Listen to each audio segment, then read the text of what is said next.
times have you heard one of your reps say, just get me in front of the right guy and I can close him? Or, I just can't get the guy on the phone. I always get his voicemail and I can't get a call back. Other times, you see your reps give up way too soon on a call, not being able to manage some of the most common objections they're likely to face in the course of prospecting.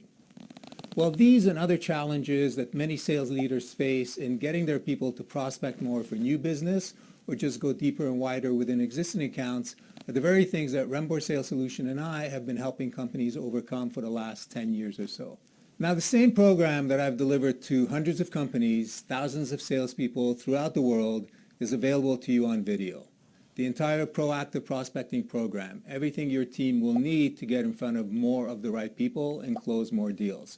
From how to develop a more effective talk track, how to manage and handle the most common objections and turn them into sales conversations, how to get their voicemails returned, how to use email, and how to use social media. All the things that they need to consistently get in front of the right prospects so they can sell more, allowing you to focus on improving your margins, your sales, and your success.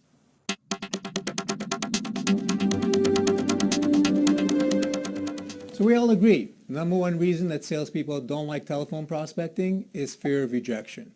And as a result, a lot of companies and a lot of salespeople have spent an unnecessary amount of resources, time, and money trying to figure out ways to avoid rejection. But here's the secret. Successful prospecting is not about avoiding rejections, but learning how to take advantage of them. Understanding the dynamics involved, understanding how to manage and convert those objections into selling points, and how to convert the interruption into a conversation. So earlier we agreed that the number one reason that salespeople don't like prospecting by telephone is fear of rejection. It's the cause for call reluctance. And really, if you think about it, rejection is all about objections. And what you have to understand is objections are part of the territory. They will come. If you're going to make prospecting calls, you're going to face rejection.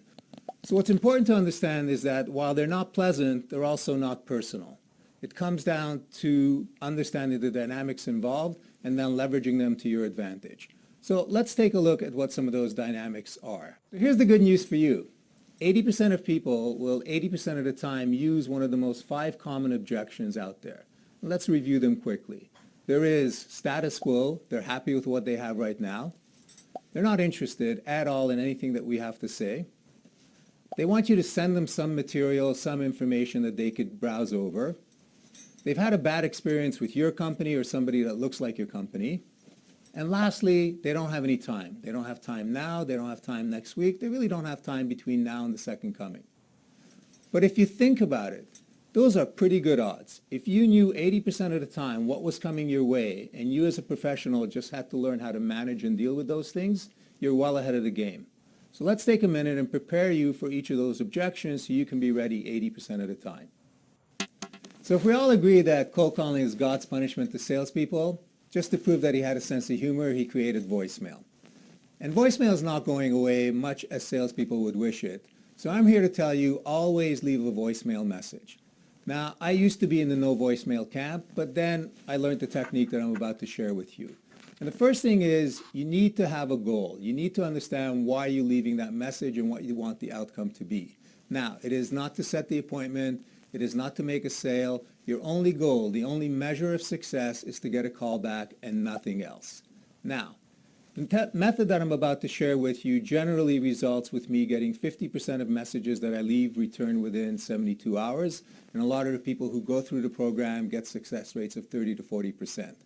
But let's for a moment diminish our expectations to we're never going to get a call back. You should still leave a voicemail message because it has some utility and value for your prospecting success. And one is, it's a touch point. It could take anywhere from 8 to 12 touch points before that person considers to call you back.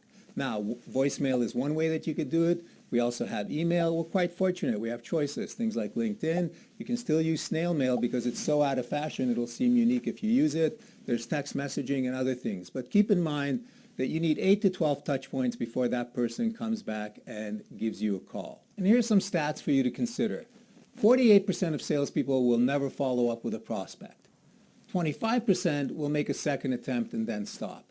12% will make the third attempt, and only 10% will make more than 3 attempts. Now, 2% of sales are made on the first attempt, 3% on the second, and then it balloons up to 5% after the third, double that up to 10% on the fourth call.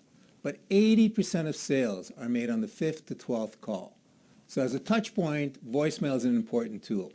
Now let's dive into exactly how I get 50% of my voicemails returned within 72 hours.